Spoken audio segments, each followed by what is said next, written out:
Alors, dernière sous-partie de ce chapitre, on va se demander quelles sont les mesures qui sont favorables à un fort taux d'emploi et à une baisse du taux de chômage. Pour ce faire, on opposera deux types de mesures, les mesures d'inspiration libérale et les mesures d'inspiration keynésienne. Alors partons tout d'abord sur les mesures inspirées par les économistes libéraux. Pour rappel, ces économistes libéraux, ils sont en défaveur, ils critiquent un fort coût du travail. Pour eux, le fort coût du travail crée une situation d'excédent, c'est-à-dire que beaucoup de gens souhaitent travailler, mais peu d'entreprises embauchent. De la même façon, un fort coût du travail crée une faible offre, une faible quantité de produits proposés sur le marché, mais également, par conséquence, un fort taux de chômage et très peu de demandes de travail. Alors, pour lutter contre ce coût du travail élevé, les économistes libéraux expliquent qu'il faut absolument lutter contre les rigidités présentes sur le marché. Il faut lutter contre les réglementations sur le marché. Il faut par exemple mettre fin au SMIC, qui impose un salaire minimum qu'il juge trop élevé. De la même façon, il faut exonérer les cotisations sociales patronales, qui elles aussi pèsent sur le coût du travail payé par les employeurs. Enfin, autre type de mesure, il faut mettre fin à l'augmentation du salaire en fonction de l'ancienneté du salarié, qui augmente également de facto le coût du travail. Et dernier point, mettre également impérativement fin au rôle important joué par les syndicats dans la fixation des salaires. Les syndicats, par les conventions collectives par exemple, poussant à une obtention d'un salaire plus élevé.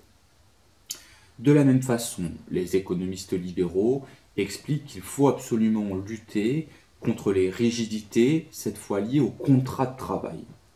Pour rappel, les libéraux expliquent que le CDI est un obstacle à l'embauche. Pourquoi? Parce que le CDI est un niveau de salaire que l'entreprise doit payer à la fois lorsque tout va bien, en période d'expansion, mais aussi, et problématique ici, en période de récession et de dépression, lorsque tout va mal. Par conséquent, les libéraux souhaitent que l'entreprise puisse adapter le nombre de salariés en fonction de la conjoncture économique. Ils vont donc préconiser ce qu'on va appeler des politiques de flexibilité. Petite définition ici, les politiques de flexibilité sont des modes de gestion de la main-d'œuvre qui permettent d'adapter la production, le niveau de production, et par conséquent le niveau d'emploi aux fluctuations de la demande, aux fluctuations économiques. Plusieurs types de mesures peuvent être ici présentées parmi ces politiques de flexibilité. Le fait de favoriser des contrats précaires de type CDD, intérim, qui permettent aux entreprises d'embaucher lorsqu'il y a expansion, puis de mettre de côté les salariés, de s'en séparer en période de récession. Mais également le fait de favoriser l'externalisation, c'est-à-dire le développement de la sous-traitance. Tout ce que l'entreprise faisait d'elle-même auparavant, eh bien, elle va le sous-traiter à des entreprises extérieures, à qui elle va parfois avoir beaucoup recours, ou parfois très peu recours. Enfin, dernière mesure de flexibilité, le fait de simplifier, de faciliter les règles de licenciement, les conditions dans lesquelles une entreprise peut se séparer d'un salarié. Et notamment ici, les conditions économiques. D'accord? Le fait que lorsqu'il y a une récession économique, l'entreprise puisse très facilement, sans ensuite être attaquée au prud'homme, pouvoir licencier un salarié en expliquant qu'il en va de sa survie. À l'opposé des économistes libéraux, il y a bien sûr les économistes keynésiens, qui eux vont proposer des mesures totalement différentes. Pour rappel, Keynes explique que lors d'une période de crise notamment, il faut impérativement relancer la demande effective. Autre terme, la demande qui est anticipée par les entreprises. Pour John Maynard Keynes, c'est en relançant cette demande anticipée que l'on va relancer la production et donc l'emploi, diminuant de facto le taux de chômage. Alors, pour ce faire, Keynes a deux volets qui caractérisent sa politique de relance. Le premier volet, c'est la politique budgétaire de relance. Les mesures qui sont ici proposées par Keynes, c'est par exemple de baisser les prélèvements obligatoires, comme la TVA. De la même façon, Keynes explique qu'il faut impérativement augmenter le montant des dépenses publiques. Et cela, pour Keynes, passe surtout par les grands travaux, mais également le fait de verser des transferts sociaux aux personnes les plus démunies.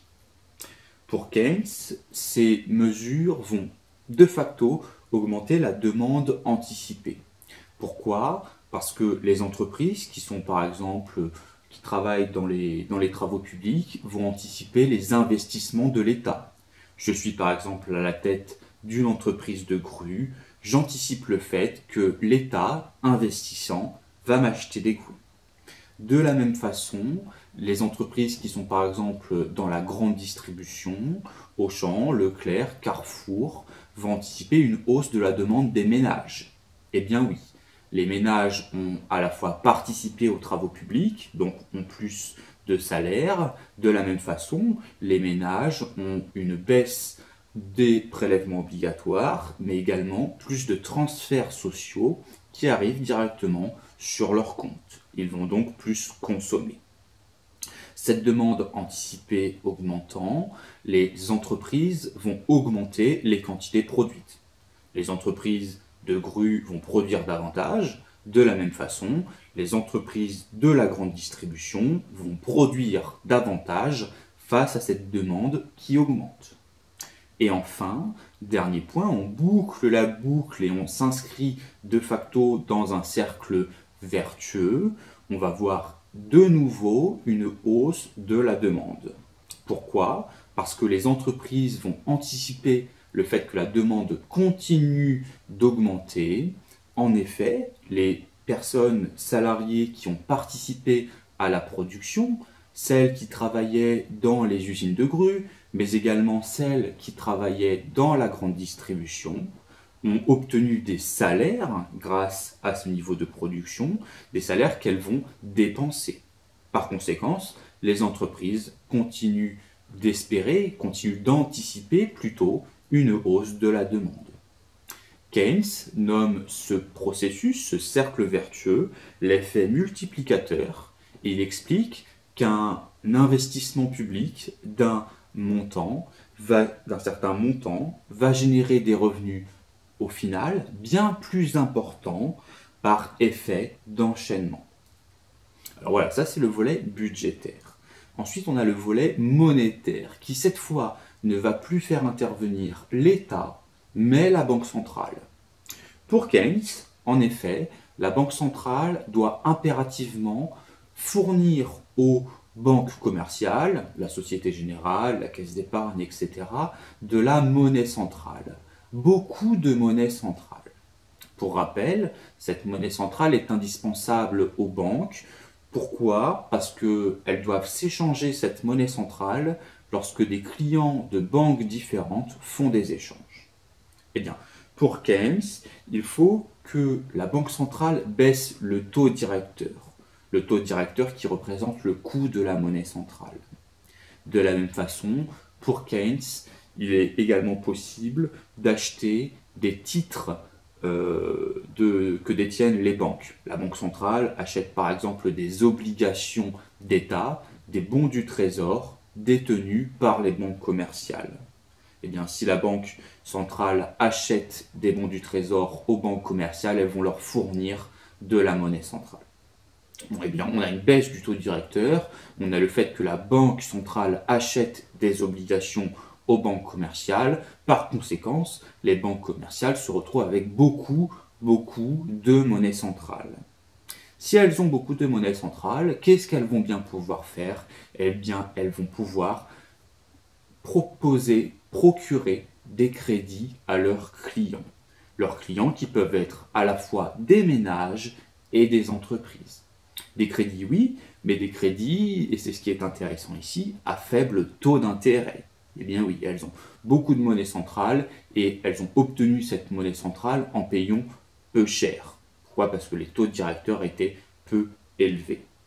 Par conséquent, les banques centrales ont proposé de la monnaie centrale peu chère, les banques commerciales vont proposer de la monnaie peu chère également, à faible taux d'intérêt, et on obtient par conséquent une hausse des crédits proposés aux entreprises et aux ménages, cette hausse des crédits conduisant de facto à une forte hausse de la consommation, mais également des investissements.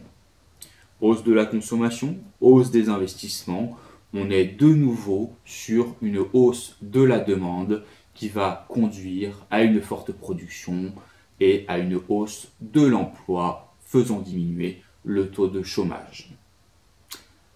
Pour conclure, notons, et c'est très important d'un point de vue historique, que toutes ces politiques dans un premier temps de flexibilité, ces politiques libérales, se sont beaucoup développées dans le monde, mais surtout en France, à partir des années 80 et sont très critiquées, notamment par les syndicats. Notons également, d'un autre côté, que ces mesures de type keynésienne se sont beaucoup développées suite aux crises économiques. Keynes écrit suite à la crise de 1929 et propose ce type de mesures pour faire face à des crises. Eh bien, suite à la crise de 2008, mais également suite à la crise actuelle du coronavirus, ce sont ces types de mesures d'ordre keynésien que les États, mais également les banques centrales, appliquent. Voilà pour ce chapitre sur travail, emploi et chômage.